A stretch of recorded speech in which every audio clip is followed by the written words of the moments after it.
السلام عليكم ورحمة الله وبركاته. إن شاء الله يا رب كده الفيديو يكون يعجبكم وتستفادوا بيه. ومعانا طبعا نص كيلو من الدقيق هتحضريه لولادك كل يوم في المدارس وهتفرحيهم بدل ما تشتريه برا.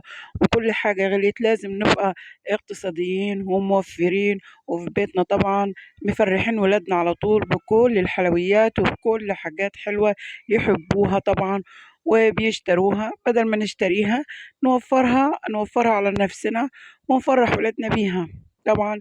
يا ريت طبعا الكرواسون بتاعنا يعجبكم، وشايفين حجمه ازاي اقتصادي وصغير وماني كرواسون زي ما انت عايزة وحلو خالص خالص.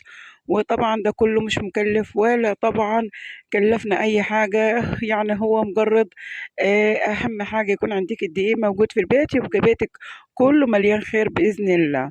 زي ما انتوا شايفين عملته طبعا ايه بالحجم الصغير، حاولت على قد ما اقدر ان انا اعمله بالحجم الصغير. يلا بسم الله على بركة الله. تعالوا نشوف معانا نص كيلو من الدقيق عليه رشة الملح، بس كده بس كده. ومعانا طبعا كوباية مية حطينا فيها طبعا ايه مكعب خميرة بيرة. وبعد المكعب الخميرة البيرة حطينا طبعا ايه دوبناها في معلقتين سكر وحطيناها كلها كده ونزلنا بيها على ايه على الدقيق بتاعنا. وعليها طبعا ايه 3 معالق من الزيت. ومعانا طبعا كان ايه كوباية لبن كده مقطعة وحطيناها على العجينة بتاعتنا، يعني عجينتنا مغذية وجميلة. وطبعا ايه لو برضو ممكن بديل انك انت ما تحطيش لبن، حطي مية ودقيق والخميرة ومعلقتين السكر مع الخميرة وبس كده، مفيش ولا حاجة وهتتعجن معاكي وزي الفل. انا بعد ما عجنت العجينة حطيت معلقة سمنة زي ما انتوا شايفينها. معلقة السمنة بديلة يعني بديلة للزبدة. لو معاكي زبدة حطي زبدة، لو ما عندكيش خلاص حطي معلقة السمنة زي ما انا حطيت. هتبقى العجينة بتاعتك زي الفل. طبعا تاخدي طبعا في العجينة على طول وتعجنيها كده لمدة طبعا ربع ساعة. معلش هي بتطول شوية علشان ايه تخدميها كويس، وكل ما تخدميها كويس كل ما تديكي نتيجة تبهرك فعلا وتطلع لك احسن من بره بإذن الله. يعني انا نص كيلو من الدقيق بسم الله ما شاء الله طلع كل الكميه اللي انتوا شايفينها وكان اكتر من كده. وطبعا كانت يعني كان برضو الولاد عجبهم خالص وطبعا كلوا منيهم واللي فضلوا دول طبعا للتسوير زي ما انتوا شفتوا. يعني طلع بسم الله ما شاء الله. مع طول ما انت عندك دقيق يبقى عندك الخير كله باذن الله. العجينة بتاعتي خمرت سبتها طبعا لمدة نص ساعة. زي ما احنا عارفين طبعا التوقيت بتاع الشتاء بتاعنا الخميرة طبعا بتاخد طبعا العجينة بتاعتها بتاخد وقت في الخمور. طبعا انا سهلت على نفسي الكلام ده كله. ممكن طبعا تغلي مية وتحط البولة بتاعتك اللي فيها عجين حطيها في بولة تاني فيها مية سخنة. هتاخد معاكي نص ساعة بس مش اكتر من كده. اما في طريقة تانية اللي ممكن يعني تمسكي البولة بتاعتك بالعجين بتاعها بعد ما تخلصيه وتغطيه، وبعد كده تحطيه على فوطة أو في مكان دافي مثلا عنديكي مثلا في المطبخ، في رف يعني في المطبخ من تحت أو من فوق. المهم يكون في مكان مغلق كده ودافي بس. وطريقة طبعا أمهاتنا وجدتنا طبعا صراحة أنا بغطيه كده بفوطة. وطبعا عنديكي كده البطانية حطيها طبعا تحت البطانية بتخمر معاكي بسرعة جدا كده. انا بعد ما خمرت فضيت الهواء كله اللي في العجينة بتاعتي ومسكت نص العجينة علشان الحجم كان كتير بتاع الدقيق. قسمت طبعا العجينة على كورتين. هفرد العجينة هفرد العجينة دي. وبعد ما افردها طبعا رشيت شوية دقيق وفردتها زي ما انتوا تشوفوا زي ما انتوا شايفين بالنشابة بالمردمة بأي حاجة متوفرة عنديكي. اهم حاجة تفردي العجينة وتفرديها كده خالص وبس كده. يعني هتبقى برضو على قد ما تقدري افرديها ورققيها. مش عايزينها طبعا ايه تخينة، عايزينها رقيقة.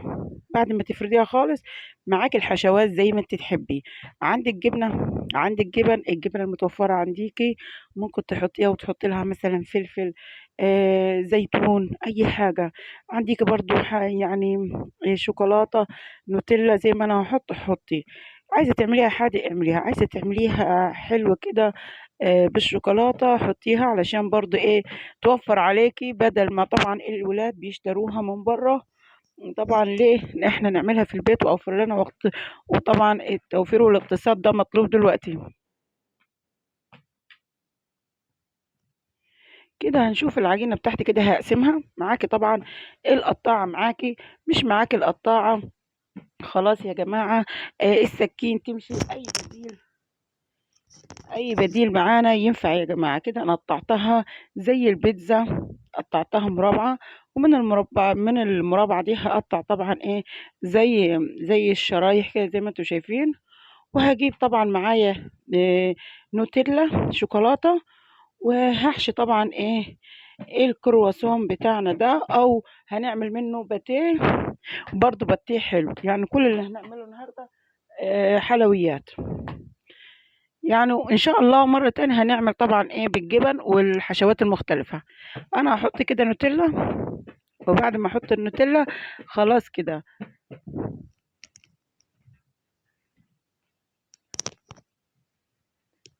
هنحشيها ونلفها. انا عارفاكم طبعا، انتوا عارفين اكتر مني الحشوات الجميلة بتاعتنا. بس هنلفها بالراحة. وبعد كده لازم وانت تلفيها طبعا ايه تقعدي طبعا تبرميها وتشدي فيها، يعني تشديها. الشدة بتاعتك دي كل ما تديكي طبقات اكتر، كل ما تديكي توريقة من جوه زي اللي بره بالظبط، يعني بتغنيك عن الزبدة. علشان الزبدة برضو بتعمل التوريقة دي وبتديكي طراوة. وطبعا بصي كده، كل ما تشديها وانت تلفي كل ما تتضرب معاكي اكتر، وكل ما تديكي عدد طبقات من جوه كتيرة. يعني اول ما تفتحي الكرواسون او الباتيه بعدين هتفتحيه تلاقيه عنديكي مورق وكله طبقات وهش وجميل جدا. زي ما انتوا شايفين هنلف كل الكمية بتاعتنا، وطبعا هنسيبها تخمر براحتها. الخمور طبعا يا ست الكل ممكن طبعا تشغلي الفرن وتحطي طبعا السجاد بتاعتك او الصواني بتاعتك قريبة ناحية الفرن علشان تاخد السخونة وتخمر بسرعة. او ممكن طبعا تصبري عليها وتكون في مكان دافي كده وتحطيها لحد ما تخمر وتغطيها لحد ما تخمر. وبعد كده الوش بتاعنا هجيب طبعا لبن لبن معايا. او ما عندكيش لبن جيبي شوية عسل اسود، يعني معلقة عسل اسود على معلقتين مية، وطبعا دوبيهم في بعض. ودهني الوش بعدين قبل ما تحطيه الفرن هيبقى معاكي، هيديكي وش جميل جدا جدا، وزي البيض وزي اللبن بالظبط، مش هيختلف عنك كتير خالص. يعني طبعا هيديك الشكل الحلو اللي هو طبعا اللي هو لونه احمر، لونه طبعا اللون المخبوزات اللي انت بتشوفيها في الافران بره.